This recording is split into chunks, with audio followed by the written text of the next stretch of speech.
It's only been a few days since the Premier League season ended, and I've got to admit, I'm already missing football. Yeah, I know we got the Euros coming up and some pre-season friendlies after that, but I'm already missing football.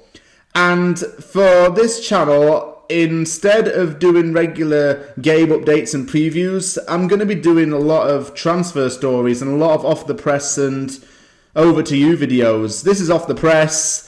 It's only been a few days, but already there's been a lot of stuff going on within the club, and there have been transfer rumours going around. And also today, on Tuesday, when I'm recording this, the England provisional squad has been announced for the Euros. I'm going to be discussing the Euro squad and some other bits in this Off the Press.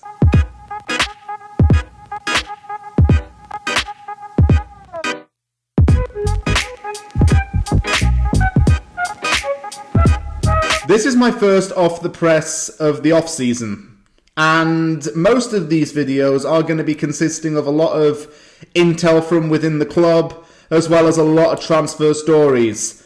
Obviously, with the Euros coming up, the provisional squad has been announced by Gareth Southgate. I've taken a look at the squad, and although I'm generally satisfied with some departments of the team, I have a few bones to pick with some of the player choices, and you're going to find out who I'm going to talk about in this video.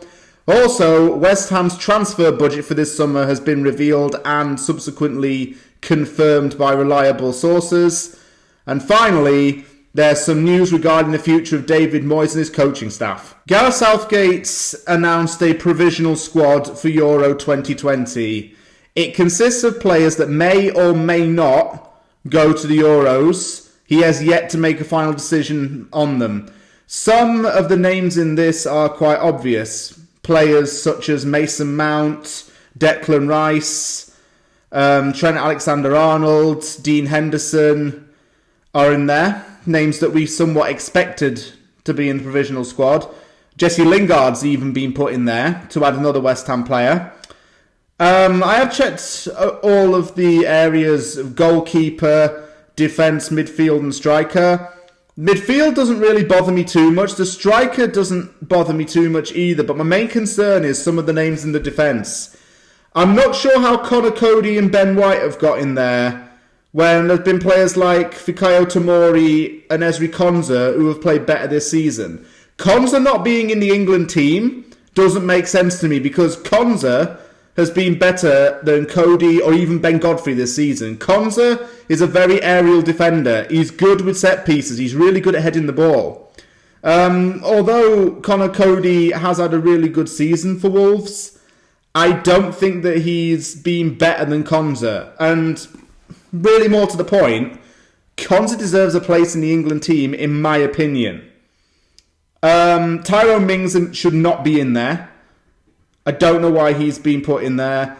Some things I do agree with. James Maddison should not be in the England squad, given that he breached COVID protocol earlier in the season, that he hasn't been playing very well in his last few games. He needs to have his punishment for breaking the COVID protocol.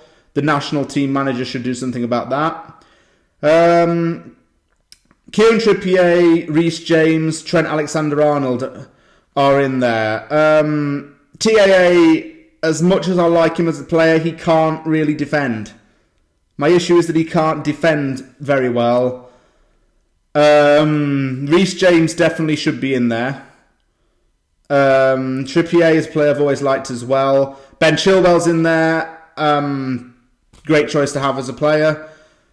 A few other things as well. Danny Ings is in the squad, and I think that's all right to put him in this provisional setup. Ollie Watkins, Dominic Calvert-Lewin are in there. Phil Foden definitely should be in there.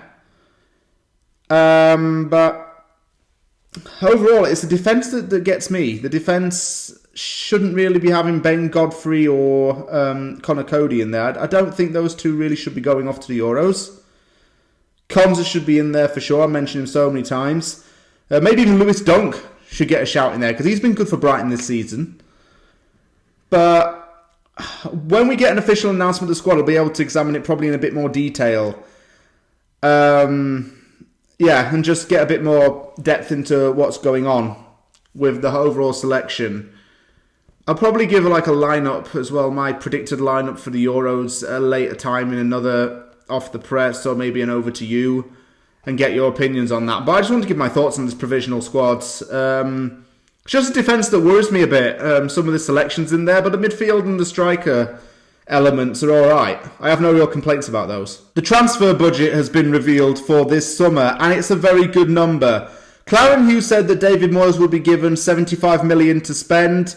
X said that it was something similar to that number, and he's somewhat confirmed that. It's a healthy number that can be split across different departments of the team, especially because we're going to need a lot of reinforcements and depth due to Europa League and playing twice a week. That's going to be the logic behind this big budget. It would include player sales as well. I know Felipe Anderson and Yarmolenko, two players that could be on the way out of West Ham. However, it is believed that no player strictly wants to leave the club just yet. We haven't had any offers for anybody. We have made a signing, though, which is 19-year-old Thierry Neves from Reading. He's a 19-year-old academy player who will be joining West Ham on June the 9th. I believe he's joining on a free transfer and that he's a client of Will Solhouse, who is David Sullivan's agent friend. To talk about a £75 million budget, I think it's, like I say, a healthy number. And also, you could get about 6 or 7 players for that. I don't expect like a good chunk of that to be spent on just one player. I don't want to see like £45 million signings or £40 million and then have £30 million left to spend. I trust Moyes to make good use of this budget. I think he's got some targets in mind. Apparently, West Ham have already started negotiating with a few players, one of whom is Thomas Souček and Vladimir Sofal's compatriot Alex Kral. He's a 23-year-old defensive midfielder from Spartak Moscow, who has some impressive statistics. He made over 1,000 passes last season and completed 80% of those, and appeared in 29 league games for Spartak in the Russian Super League.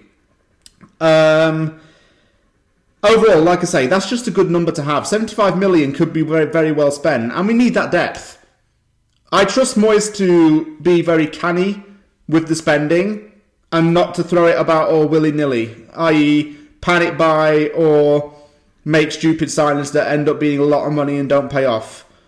So I'm happy with that, and it looks like Moyes is wanting to get his transfer business done quite early before the Euros. And while we're on the topic of David Moyes, it has been broken a few times in the past. It has become now common knowledge. It has even been mentioned on this YouTube channel before about David Moyes potentially signing a new deal. Ex-West Ham United employee has confirmed that David Moyes and his backroom staff will be offered new contracts. Moyes is expected to sign a new deal this week, and it will be announced with a feature-length interview on West Ham's official website. I've spoken about the gaffer getting a new deal so many times in the past. I'd be simply reiterating or even just paraphrasing myself based on things I've said before in videos. So I'm not going to do that. I'm going to talk about his staff, I think. That'll be a good place to start because his staff deserve a lot more credit than people think. His backroom staff has been tremendous. The likes of Alan Irvine, Stuart Pearce, Kevin Nolan, Paul Nevin, and Xavi, the goalkeeping coach, have been excellent. He knows these staff quite well, some of whom have been former professional managers themselves, such as Alan Irvine and Stuart Pearce, and even Kevin Nolan's had a shot at managing in the Football League. So they know what it's like to be a manager, and they're picking some of those skills they've learnt from coaching teams and bringing it here to West Ham. David Moyes and Alan Irvine have known each other since the days at Everton. Irvine worked at Everton for quite a long time as an academy manager and served as a coach under David Moyes. Stuart Pearce, as we know, has managed the England under-21s and used to play for West Ham. Kevin Nolan's a former West Ham captain, a very well-liked player in his day, who has managed Notts County and Leyton Orient. Paul Nevin rejected offers from higher clubs to stay at West Ham because he saw a project being built here. And Xavi was a goalkeeping coach at this club since the days of, I think, Slaven Bilic. So he's got a good staff among him, and they're all able to condition and improve these players to be better. I know that they stepped in as well when David Moyes got sick. They did a really good job getting the best out of the team with 4-0 and 3-0 wins over Wolves and Leicester respectively.